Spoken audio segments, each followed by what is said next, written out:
Hi guys, in this video I'm going to guide you on how to mount and unmount the Logitech G923 to a table or a desk, and the process is quite simple. What you want to do to mount your Logitech G923, once you get it, if you tilt the Logitech G923 upside down, you're going to see that we do have two screws over here. Now what you want to do to any of the screw is to basically just push it inward and then turn it anti-clockwise a little bit. So you just push it inward, turn it anti-clockwise, and it will automatically pop out. As you can see from over here, you want to do the same thing to this one as well. You push it inward and then turn it anti-clockwise a little bit, and it will automatically pop out.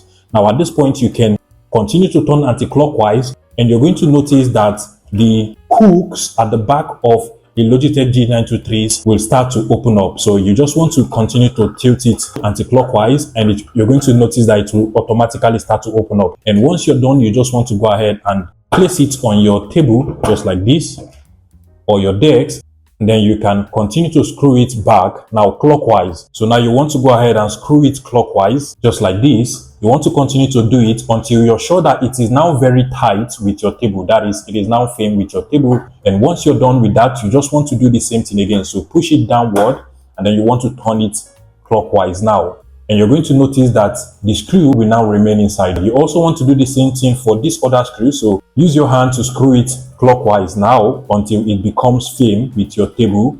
And once that is done, you want to push it inward and then turn it a little bit clockwise, and it will also remain firm and tightened with your table. Finally, if at any point you want to unmount the Logitech G923, all you just have to do is to redo the whole process again. Now what you want to do is to basically just push this inward and then turn it anti-clockwise a little bit, and it will automatically pop out. Now you want to use your hands to just screw it anti-clockwise. You might notice that it is very tight, but you can go ahead and just get a cloth like this and then just use it to turn it if you notice that your hands are slippery and you can't actually open it up. In my case, I'll just go ahead and turn it like so. And then you also want to do the same thing for the other screw as well. So you want to push it inward, turn it anti-clockwise, and then you want to continue to turn anti-clockwise until it is no longer hooked up with your table. So I can basically just remove it now. And I hope this tutorial was helpful, guys. If it was, please let me know in the comment section and subscribe to this YouTube channel.